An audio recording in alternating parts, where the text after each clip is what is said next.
I'm going to go back up to Capitol Hill. Congressman Paul Tonko, Democrat of New York, is joining us, member of the Budget Committee, joining us on day 30 of the government shutdown. Congressman, is there an end in sight? Well, good morning, Greta, and it's good to join you. I think there will be an end in sight. I think when the sticker shock of increased premiums for healthcare insurance sake hit the constituencies, they're going to speak out and speak boldly. Many are suggesting there might be as many as doubling or tripling of what people will have to pay. And I think that will be that reality shock that will get things moving. We have been saying all along, we need to incorporate the Affordable Care Act tax situation, the incentives that were provided to hold down the costs and address them before the beginning of the next calendar year, so as to make that change available to the market as the premiums are established by the market. And they have dragged their feet. They deny that we need to do that, and I would suggest that otherwise we need to. Congressman, listen to our previous guest, Republican of Tennessee, Tim Burchett, your colleague up on Capitol Hill. Sure. He joined us, and this is what he had to say. I always think legislatively is the best process. As you know, the Democrats fought the president when he found outside funding to fund our military, which is incredibly important, and they fought him on that.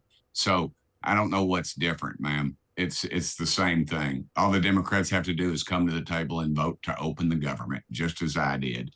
Just as they've done 13 times in the past. And now if you include the House and the Senate votes, they voted 13 times now to shut the government down. What's different now? Donald Trump's in the White House, and Chuck Schumer sees his power slipping through his fingers.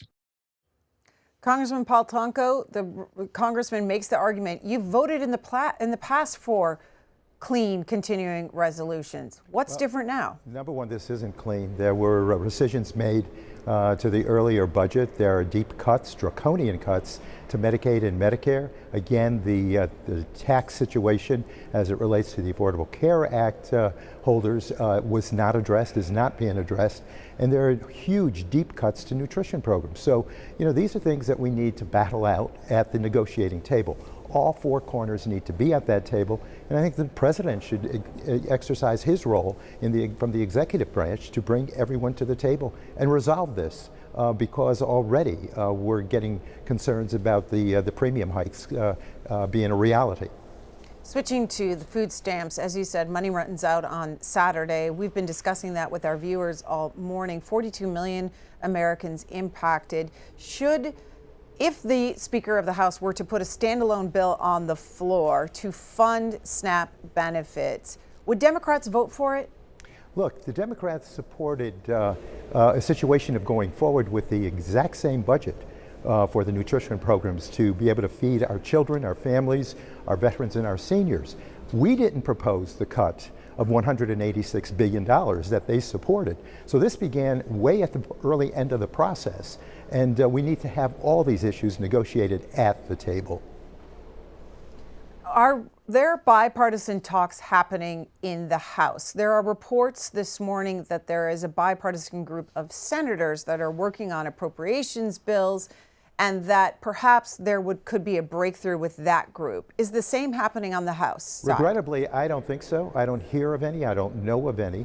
But again, the Speaker has constantly punted to the Senate, saying they can get the business done. The ball's in their court, when in fact, we know that you just simply don't pass a budget that is probably going to be rejected by the Senate, or they can't get the votes for that measure in the Senate, and just leave town. They have been gone for 5-6 weeks here, where we should have been negotiating. And it's not simply passing your bill and kicking it over to the Senate, but all parties together, bipartisanly, bicamerally, coming together in agreement on what that budget should look like. Democrats are saying if you want our votes in the Senate, you need to negotiate on these enhanced tax credits for the Affordable Care Act. What have you heard from your constituents about what their premiums look like without these enhanced tax credits? Well, I'll tell you, people are very concerned because the enhanced tax credits have made a difference for so many working families. This budget is a cruel budget. As it relates to those in the moderate income strata, the poor, and working families. who won here were billionaires who got the tax cut at the expense of health care, at the expense of nutrition, at the expense of growing the economy. We had an emerging economy from the days of COVID. We were leading the world as an industrialized nation with a comeback to our economy. That has been wrecked by this president, his decisions in these budget presentations that they made, and in the tariffs that he has placed onto so many produce and products. And so that is really having its toll felt. And we need to do better. We have to go forward and get this economy back on a strong stretch, and also provide for those issues and concepts that really feed the everyday needs of America's families. Congressman, we've also heard from a couple of viewers today saying that members of Congress should be fined while there is a government shutdown, and another caller said members of Congress should not be receiving pay. How do you respond? Well, in responding to that, I have ordered the desk at the House to hold my check until this process is done. If we're not paying our federal employees, I should file a suit. Paul Tonko, Democrat of New York, thank you, sir, for your time from Capitol Hill. My pleasure, Greta.